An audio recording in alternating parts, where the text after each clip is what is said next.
Welcome. Unlike many people in this room, I don't come up here just to hear myself talk. I'm here because as many parents and taxpayers, we should be asking these questions. We deserve to be involved in the decisions being made, the curriculum being taught, the spending being approved, and the priorities being set with our money. Over the last 2 times I've spoken at board meetings, I've had countless community members reach out with the same concerns. These are not isolated worries. They are shared by many taxpayers in the district, and because of that, I would ask that these concerns be addressed openly and directly. We are now discussing an $8 million pool renovation and a $73 million renovation for Allen Middle School that was originally projected at $60 million in the fall of 2024. This was recalled by Mrs. Brent during the last board meeting and misinformed by another board member that it was $65 million. It was indeed $60 million. That is a $13 million increase. I'm going to say that one more time. That is a $73 million renovation project. Let me remind everyone the cost to build Old Trail and Fairview Intermediate Schools is approximately $44 million each. We have already had these 2 brand new schools, yet we're preparing to spend $73 million on a building that serves roughly 700 students per year at a cost of $70,000 per student. Before approving this, the public deserves to know how much will our taxes rise to fund it? Where is this money coming from, and how does it impact every taxpayer in this room and in this district? My husband is a contractor by trade, and we built our home from the ground up. When we built our home 2 years ago, any contractor who would have returned with a significantly higher price than estimated would have had us seeking additional bids and demanding explanation.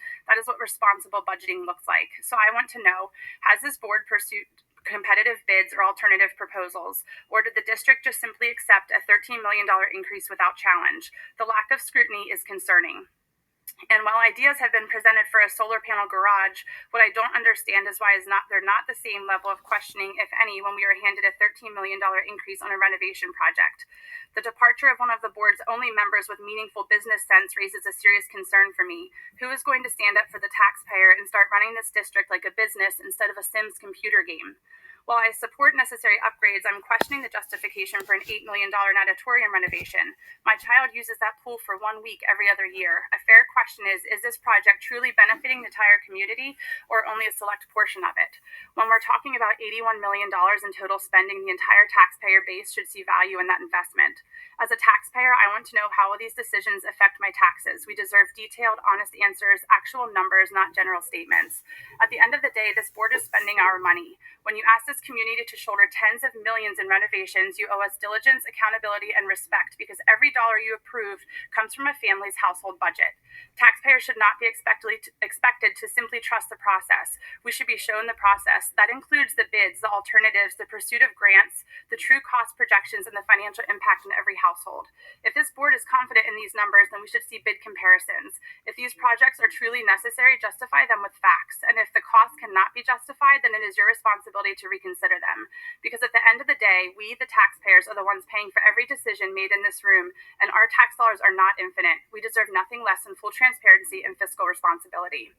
Finally, to Mrs. Brent, thank you for standing up for our children and protecting our daughters' futures. Thank you for asking the hard questions and being the voice that taxpayers and parents across the community when we thought we had none. Thank you for taking the unfair attacks and staying committed to our children's safety over the last 2 years. You took on a job that most people wouldn't touch, even if it came with a paycheck. And I am certain parents are now awake, and we will keep fighting to keep the woke out of West Shore School District. Thank you. Thank you. Mariana Reed.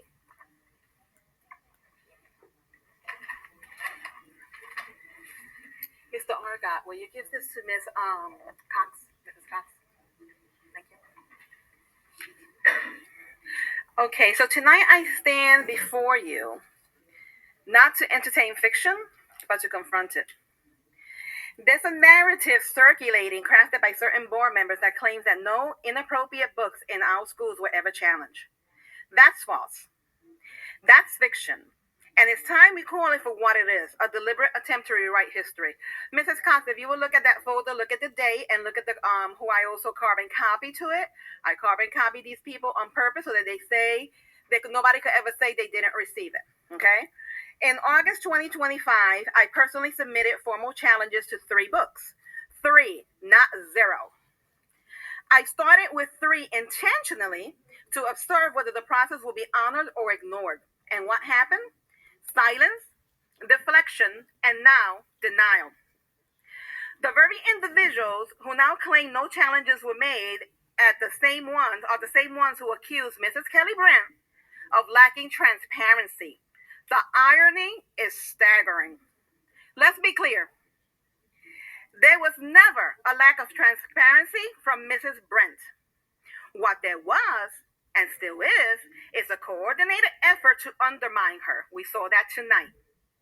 Not just by agenda driven parents and community members, not just by administrators, but by veteran board members, one of whom is retiring tonight. To Mrs. Brent, job well done.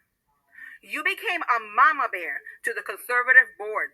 You were willing to undertake any attack to protect them. You were targeted because you exposed the darkness. You pull back the curtain on the chicanery, the manipulation, and the hidden agendas that have plagued this board and this administration. And when truth threatens power, power retaliates. They didn't silence you, they revealed themselves. You did an incredible job. You stood firm when it would have been easier to fold. You chose transparency over comfort, integrity over popularity, and truth over the spin. And for that, the parents and the children of the West Shore School District owe you a debt of gratitude. We thank you, we honor you, and we love you.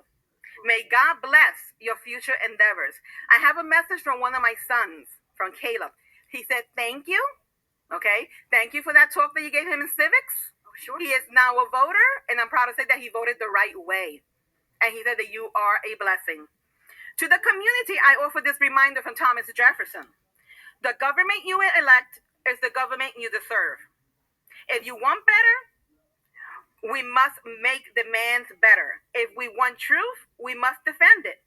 And if we want accountability, we must show up again and again until the fiction is replaced with facts. In reference to the challenges that I gave Mrs.